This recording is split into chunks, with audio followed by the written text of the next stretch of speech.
Will peace ever come to the Middle East? Despite years of negotiations and peace talks, it seems that the hope for a solution to the Arab-Jew conflict is as far away as ever. Biblical prophecy actually speaks of this fruitless peace process. It describes it as a terrible wound on the Jewish state of Israel, a fatal failure in foreign policy. In a sense, the entire Western world is suffering from the same wound, trying to seek solutions by negotiating with enemies. Thousands of years ago, the prophet Hosea foretold this wound, learned the remarkable reason why the Middle East peace process was doomed from the start, proved just what is the root cause of the current crisis in the Jewish state. Next, on The Key of David with Gerald Flurry. Greetings, everyone. The prophet Hosea talks about Judah's wound in the Old Testament, and the word Judah is just the biblical name for the little nation in the Middle East, the Jewish nation that is called Israel. But if you look more closely at your Bible, you'll see that the name of Israel in this end time is primarily on America and Britain, and we've been talking about that for many years, some 70 years, in our book on the United States and Britain in prophecy. But here's the thing, it is a deadly wound and a very serious problem, and I'm going to show you today that America and Britain have that same deadly wound. Now, if they have it, of course the Jewish nation has it, and what is the cause of it? Why is it so critical? Because it is something, after all, if you look into this, that it has to be healed or it's a wound unto death. That's how serious it is. 3 nations have it, and there's a reason why, and you can see it happening all around you, and then prove it from your own Bible. Don't take my word for it, but take the Word of God for it. And you'll see also that the end of all this has tremendously good news, even though it has some bad news in the interim there before we reach the end of all of that. Notice Hosea 5 in verse 12, it says, "Therefore will I be unto Ephraim as a moth," Ephraim is Britain, "and to the house of Judah," that's the Jewish nation, "as rottenness." Now, if you look at the word rottenness, it can mean right even in your bones. So this is a serious problem and wound, and it's like having terminal cancer. So it's something we certainly can't take lightly. Notice what it says in verse 13. "When Ephraim saw his sickness and Judah saw his wound," and the reason Manasseh is not mentioned here, or America, is because they are already so sick they can't even make the scene. So this is something we want to look at very closely. And we will send you the United States and Britain in Prophecy. If you don't have that book, it's free, and as all of our literature is. But notice this verse 13 again. "When Ephraim saw his sickness and Judah saw his wound, then went Ephraim to the Assyrian." Now that's Germany. That will also be explained in that book.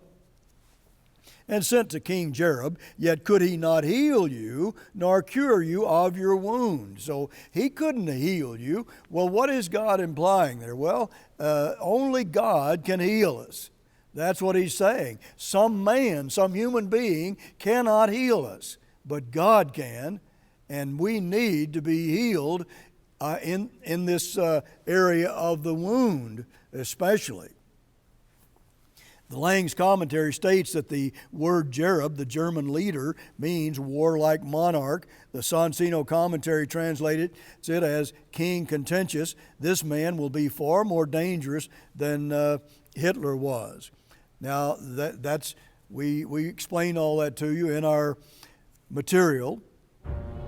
Germany is the strongest nation in Europe today, so I think that's all very logical. And Germany is going to rise for the 3rd time to start World War III as they started World War I and World War II. Now look, the German people are a great people, but they've had some terribly dangerous leaders throughout the years, and we need to understand that, and they certainly have not repented of those past sins. So that should tell you something. But let me read that verse to you again. When Ephraim saw his sickness, so that's first, and it's even worse than the wound because it's the wound plus in Ephraim or Britain. And Judah saw his wound, then went Ephraim to the Assyrian and sent to King Jerob, yet could he not heal you, nor cure you of your wound. So what is the solution then? If you look at the wound, in the Strong's Concordance, it means in the sense of binding up a bandage or a remedy. Binding up a wound, but the only problem is it's like putting a bandage on a great running sore. It gets worse and not better. And that's what is intended here to be understood. Obadiah 1 and verse 7, let me read that to you about another word, wound.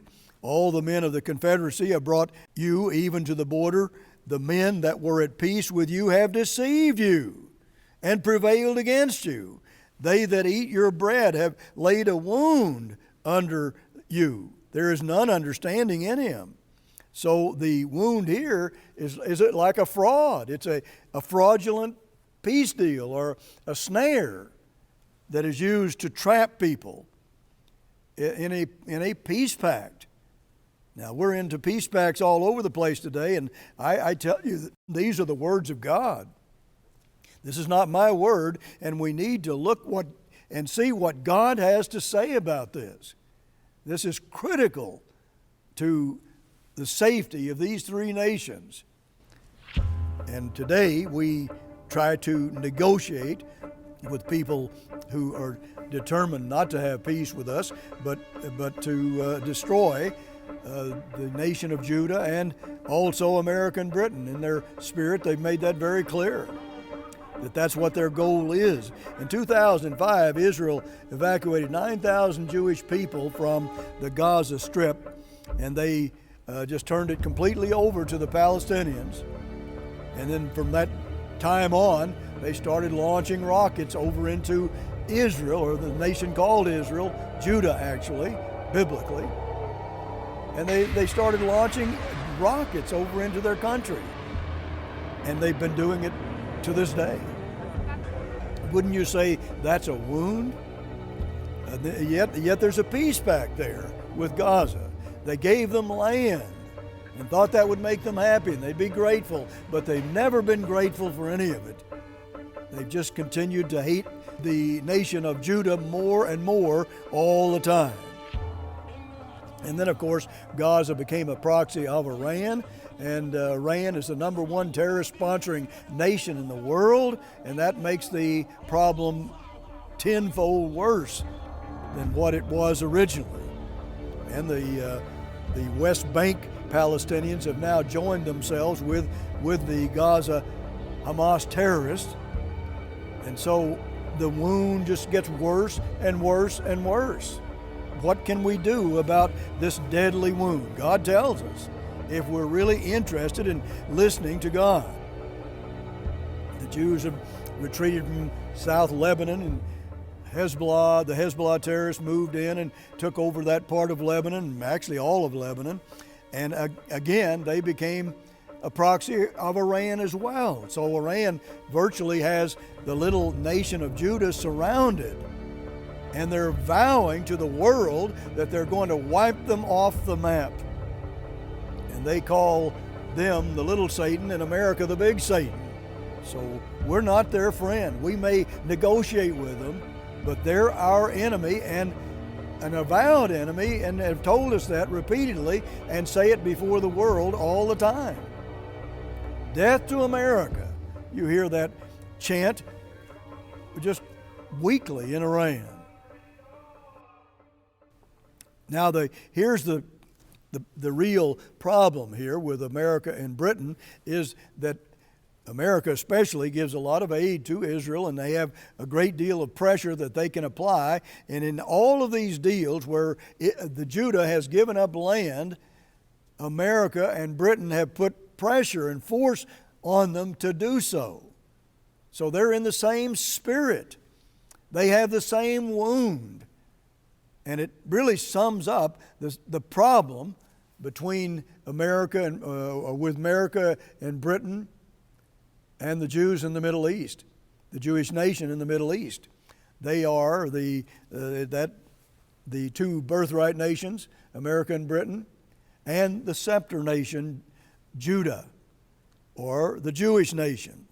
But here is the great illusion that we have today in the Western world, and especially in America and Britain, and even to a lesser degree, I think, in the Jewish nation in the Middle East, and that is that we can solve all problems through negotiation. And that is a delusion. It is a delusion. If you go ahead beyond judgment and wisdom and negotiate with people who will make no concessions at all about their vow to destroy you, well, then it becomes a wound. It's not a peace pact. It's a wound. God calls these peace pacts we're making around the nation of Judah, God is telling us that those are wounds. They're not going to bring peace. They could never bring peace. There is a time when, you have to realize that negotiation won't solve that problem. Or if you continue negotiating, then you have a great wound, whether it's America and Britain or the nation in the Middle East, the Jewish nation in the Middle East. These are deadly wounds. Now, in the 1967 war, almost every nation in the world thought the Arabs were going to attack the Jews, and they pretty well made that clear. And finally, the Egyptian troops moved into the Sinai and commanded that all the UN forces get out. Well, that was a signal that they were going to attack the little nation, the little Jewish nation in the Middle East. And Egypt was allied with Jordan and Syria, and they were about to start a war, but then the Jews attacked Egypt and destroyed 300 of their fighter jets in 3 hours, and very quickly won that 6-day war. But in the process, they captured the Sinai, all that vast territory, mostly desert. But then in late 1973, the Arabs attacked again, trying to annihilate that Jewish nation, and they failed. And then shortly after that, President Carter and the U.S.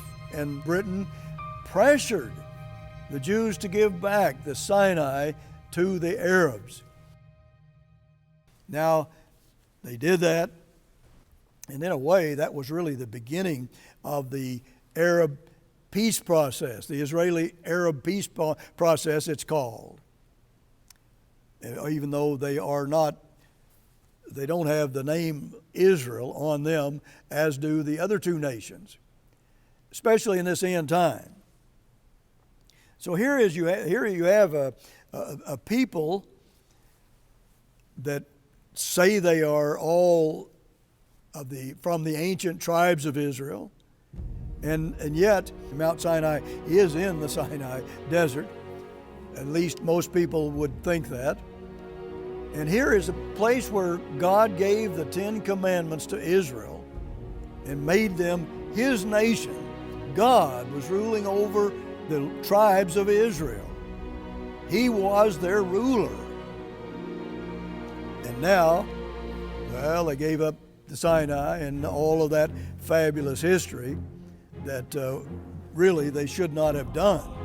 Certainly not under those circumstances if you look at it from God's viewpoint.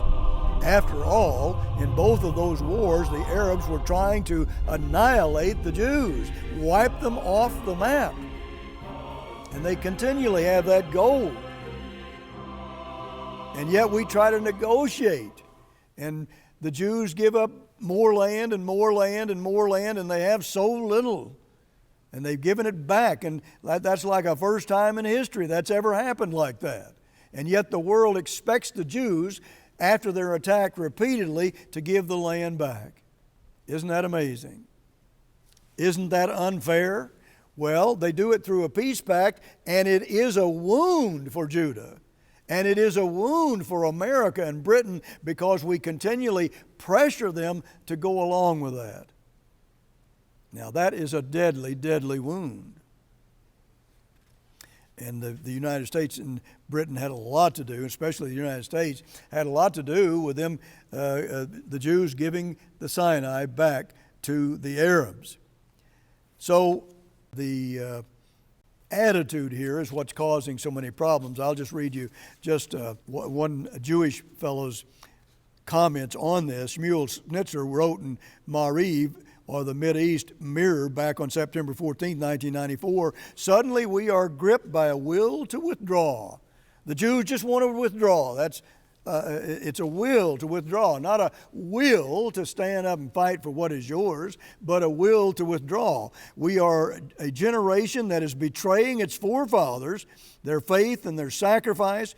We are now engaged in tearing out the heart of the land from ourselves, undercutting everything which we nurtured. An entirely new Jewish people is being created before our very eyes. That's right, a new Jewish people, a new American people, a new British people. We're not like we used to be. What is the reason? Well, it gets back to what the Bible calls sin. And it's getting worse. And we'd better see where the wound is and how to heal it, or greater trouble is lying just ahead. He says the Bible is no longer our calling card. It's a mere historical curiosity. That's the same thing is true of America and Britain. The Bible isn't our calling card. We don't really know the Bible. We don't even know what God says in these prophecies. Nor do we care, it seems. The U.S. intelligence document stated that the Arabs now believe the Jews have lost their will to fight. You want to know something else? You want to expand that? Well, it's the same with America and Britain. The Arabs know that we have lost our will to fight. And they're exploiting that like they never have done before. Now, this is biblical. This is not something, in my view, it's not a political view. This is a biblical view. So, well, I think that's all I need to read from that. But I'll tell you, every peace pact that the Jewish nation has made has been a wound. Every single one of them has been a wound. Do you know why? Because they're negotiating with people and trying to work it out among people, and they're not going to God and getting the direction from God.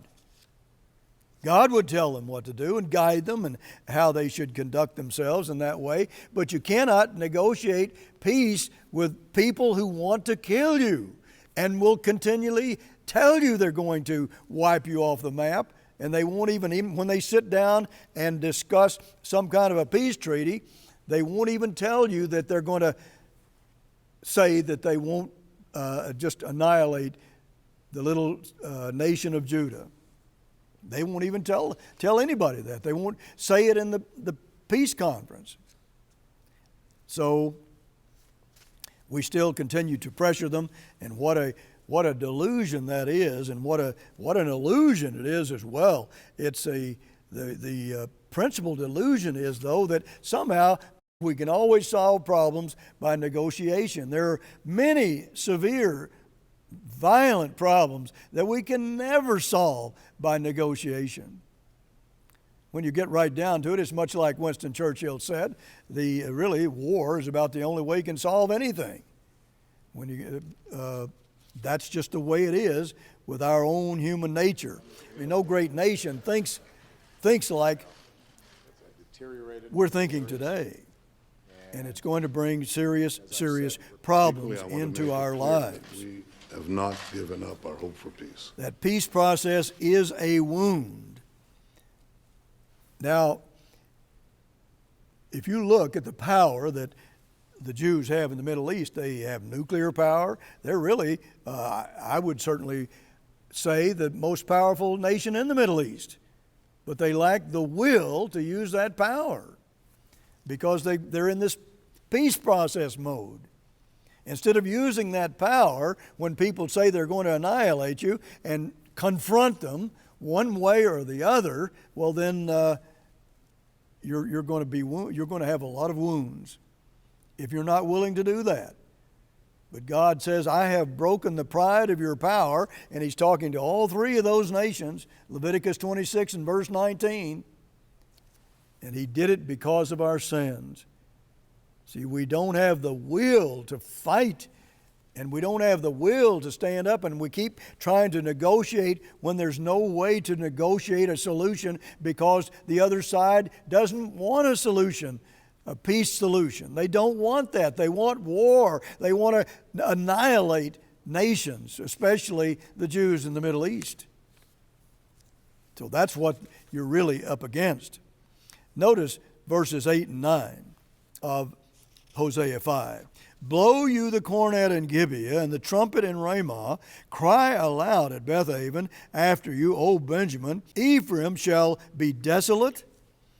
In the day of rebuke among the tribes of Israel have I made known that which shall surely be. Well, who are the tribes of Israel? Well, you see, our book on the United States and Britain and prophecy will tell you that, but who is it that's crying aloud and blowing the cornet and blowing the trumpet? Who is doing that? Who is doing that for God and just telling you what God says, not what any man thinks, but what does God think? What does God think about these peace pacts? And He does have a deep concern. After all, He has chosen the nations of Israel to lead the world to God, to show them how God wants them to live by setting an example. But we have really failed in doing that.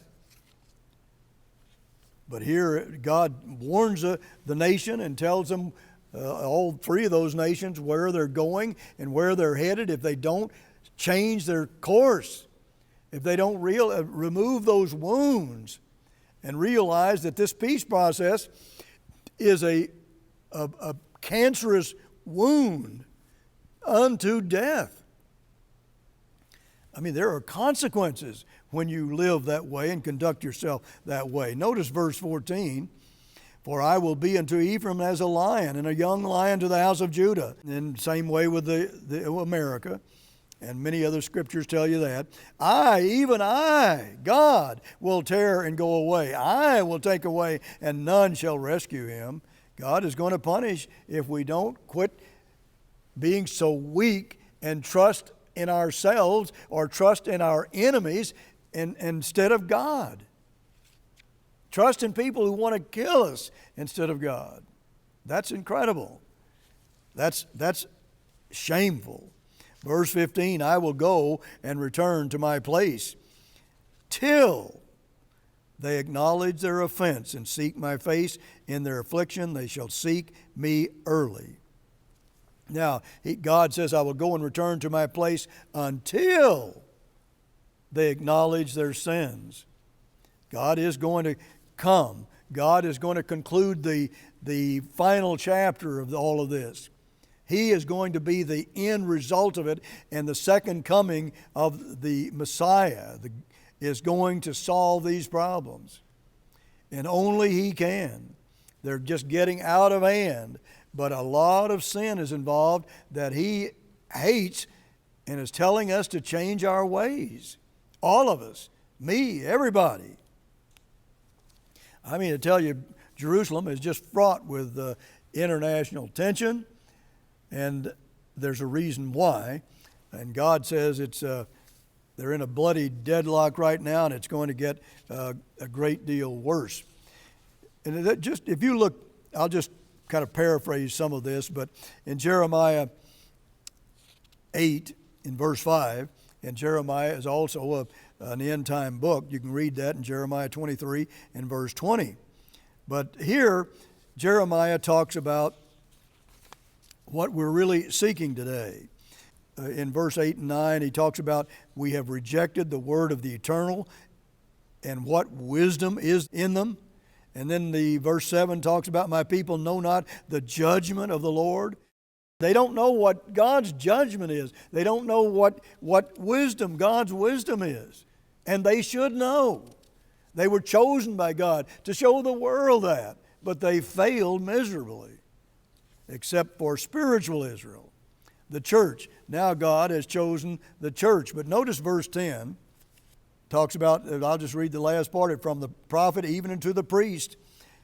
Everyone deals falsely, and then in verse 11 it says, peace, peace, when there is no peace. We keep talking about peace all the time, and we want to negotiate peace, and there is never peace. It doesn't bring peace. It brings wounds in all of these nations. We need judgment and wisdom from God. Jerusalem is about to become the capital of the earth, and then later the capital of the entire universe. And that's wonderful news you need to know about. Until next week, this is Gerald Flurry. Goodbye, friends. Jerusalem means city of peace, yet any observer can see how paradoxical this name is. The holy city is constantly under siege, with missile attacks, suicide bombings, gun rampages, and knifings. It is one of the least peaceful cities on earth. However, the Bible foretells of a time when this great city will be at peace. Request our free booklet, Jerusalem in Prophecy, to see how events in Jerusalem will soon spark the war to end all wars. Understand Jerusalem's violence-free destiny beyond the dreadful present. Prove for yourself that God will soon rule the entire universe from Jerusalem. The Prophet Hosea delivered a message primarily for three distinct groups of people in this end time: the people of Britain, the Jews in the state of Israel, and those in his own church who strayed from him. All three of these groups have a special history with God. Sadly, all three have also rebelled against him. Request our free booklet, Hosea, Reaping the Whirlwind, to see the ultimate example of reaping what you sow. This booklet exposes the dangers in the policy of appeasement that the West is pursuing today, and the punishment God has in store for these peoples. But the story doesn't end there. Request Hosea, Reaping the Whirlwind, for a look at the beautiful ending to the time of suffering just ahead of us. All our literature is available absolutely free of charge, with no cost or obligation to you. Order today.